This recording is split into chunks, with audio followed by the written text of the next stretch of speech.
Imagine a free cancer treatment with virtually no side effects, and it can be used at the same time as other treatments. Does it exist? Yes, it does, with amazing promise. Supporters say sugar is cancer food. So if you cut out the carbs, you can actually kill off the cancer. And they have some amazing success stories to back them up. Lori Johnson has more. Dr. Fred Hatfield is an impressive guy. He's a powerlifting champion, author, millionaire businessman with a beautiful wife. But he'll tell you his greatest accomplishment is killing his cancer, just in the nick of time. The doctors gave me 3 months to live because of widespread metastatic cancer in my skeletal structure. 3 months. 3 different doctors told me that same thing. It's a horrible, horrible feeling to have someone tell you that the person that you love only has 3 months to live and you're not going to be with him anymore. While Fred was preparing to die, he heard about an anti-cancer diet, also known as metabolic therapy. With nothing to lose, he gave it a try and was shocked when it actually worked. And the cancer was gone completely. To this day, there's no trace of it, and it's been over a year. Although it wasn't easy, Fred stopped eating carbohydrates because carbohydrates turn into glucose inside your body. Cancer cells love glucose and need it so badly that if you stop giving it to them, they die. And it just absolutely amazes me that medical science is just now finding this out. Fred's recovery was not a surprise to Dr. Dominic D'Agostino. His team of scientists at the University of South Florida study metabolic therapy. When they removed carbohydrates from the diets of lab mice, the mice survived highly aggressive metastatic cancer, even better than when they were treated with chemotherapy. We have dramatically increased survival with metabolic therapy. So we think it's important to get this information out. And it's not just lab mice. He's also seen similar success in people, lots of them. I've been in correspondence with a number of people, probably at least a dozen people, and over the last 1.5 to 2 years, and all of them are still alive, so despite the odds. And so this is very encouraging. All cells, including cancer cells, are fueled by glucose. But if you deprive them of glucose, they switch to the alternate fuel, ketone bodies, all except cancer cells. A defect prevents them from making the switch to using ketone bodies as fuel, and therefore cancer cells can only survive on glucose. All other cells can use either glucose or ketone bodies. Your normal cells have the metabolic flexibility to adapt from using glucose to using ketone bodies. But cancer cells lack this metabolic flexibility, so we can exploit that. People like Fred, who deprive their cells of glucose and fuel them with ketone bodies instead, eat what's known as a ketogenic diet. It consists of almost 0 carbohydrates, but lots of natural protein and fat. You can go online and there's just cookbooks and, you know, it's clean eating, just very clean eating. None of the sugars, the salts, the trash food. Natural proteins are ones in their original form, but processed meats like cold cuts and hot dogs are off limits because often carbohydrates have been added to them. Natural fats are in their original form, like olive oil, avocados, nuts, and also coconut oil. But stay away from trans fats such as shortening or margarine, which are man-made. Some people are afraid to try the ketogenic diet because they think all this fat is bad for their heart.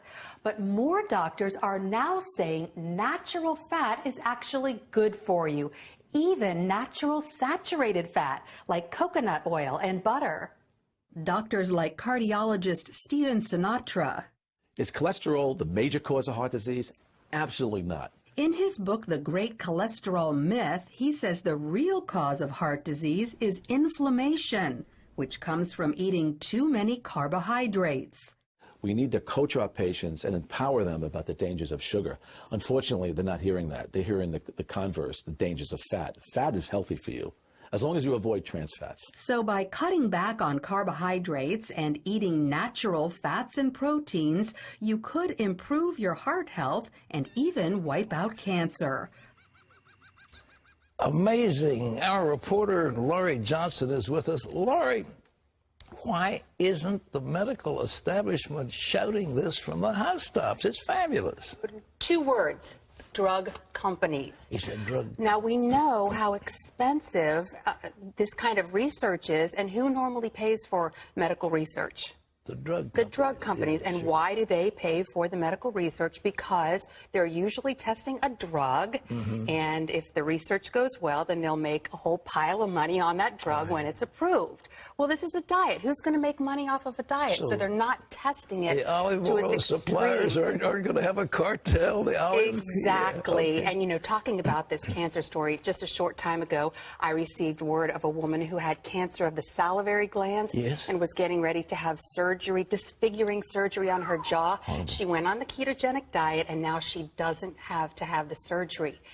And the ketogenic diet has been a godsend for children with epilepsy. Now, I've already done a story on this. It's been a couple years, and for folks who didn't get to see it, I went up to the Mayo Clinic and interviewed parents of a little boy who was having 100 seizures a day. Nothing was helping him. And then one of his doctors said, hey, maybe the problem is glucose.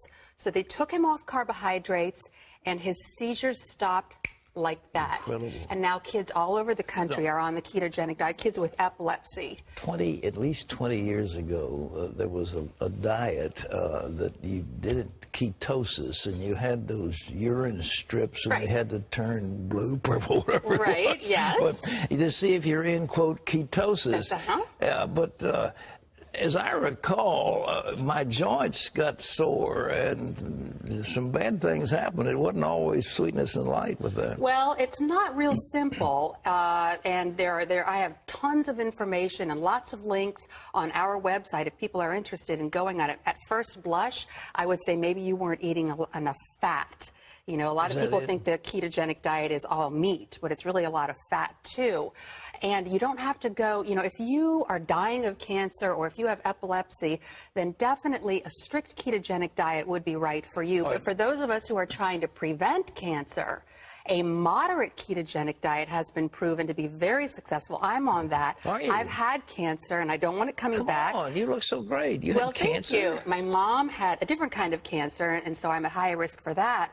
So I'm on a moderate ketogenic diet, which allows for more carbohydrates than the strict ketogenic diet, but fewer than the average American eats. The average American eats about 60% carbohydrates, and a moderate ketogenic is about 25% carbohydrates. What are some of the little hidden killers that are out there that we're not even aware of? You know? Well, topping the list for sure are the trans fats. Yeah. We've talked about this before, but I really don't think people are getting the message.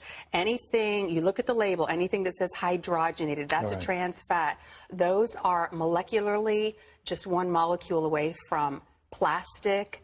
Your cells cannot communicate when you're eating trans fat, and they are in everything. And then we've also talked about the high fructose corn syrup, the sugar, terrible. which is in everything. Well, And the those bread, two what things you're are the eating- worst. You're eating standard bread. They've got corn syrup in it. Everything's got corn syrup in it. That's right. Well, how do you, I mean, you've really got to be a detective reading all the labels. Right. Well, you know, it's the same way with a lot of things in our society. I mean, it used to be you could just turn on the TV and watch whatever's on.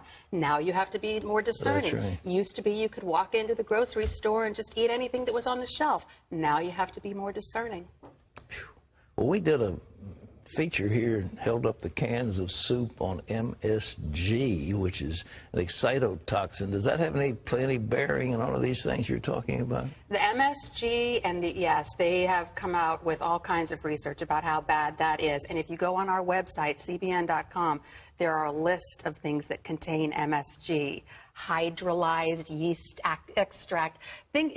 The rule of thumb is if you don't know what it is, don't eat it. If it's a chemical name. Butter. Yeah. All right, I got you. Olive oil. But I do want to say, I have a lot of information on our website about the ketogenic diet, a strict ketogenic diet for people with cancer, and epilepsy, or a moderate ketogenic diet for people who are wanting to prevent cancer. And you know how I was saying in the story there are no side effects? There actually is one side effect of the ketogenic diet. Makes you thin. You lose weight. You got it. You got it. Because that glucose, your body has to burn glucose before it burns fat. So if you've got all that glucose in your blood, it's never going to burn that fat. You say it's the fat that keeps your, I mean, the joints swell. The joints get, with too many of these ketones, it's like the sludge in a furnace. You've got to burn it up cleanly. And it takes the fat to do that. It sure does. Okay. And really, it's recommended that if you're going to go on the ketogenic diet, learn about it first. And again, I have a lot of links on our website where people can, you know, read certain books about it and find all about it before they try it. I've watched people that we love wasting away with cancer, and you're praying and asking God to heal them, and the healing doesn't take place. And that stuff is just, it's like a killer. And if this thing would kill cancer, that would be the most wonderful thing. I mean, what Absolutely. a boon. I believe it, and that's why I'm on it myself, to prevent it. I'm very inhospitable to cancer cells. If they want to come visit me, I am not going to feed them. Kill them all. All right. Laurie Johnson. Ladies and gentlemen, you can look up her website. What, Laurie Johnson? It's actually cbn.com, and this story will pop up. And there are all kinds of links and information, cookbooks. You can even cook things like cupcakes and breads on the ketogenic diet because they use special ingredients. So for the kids who have epilepsy, that's especially nice for them. My soup, my minestrone soup, has absolutely none of these nasty things in it, and it is so good for you. It also has a little olive oil, too.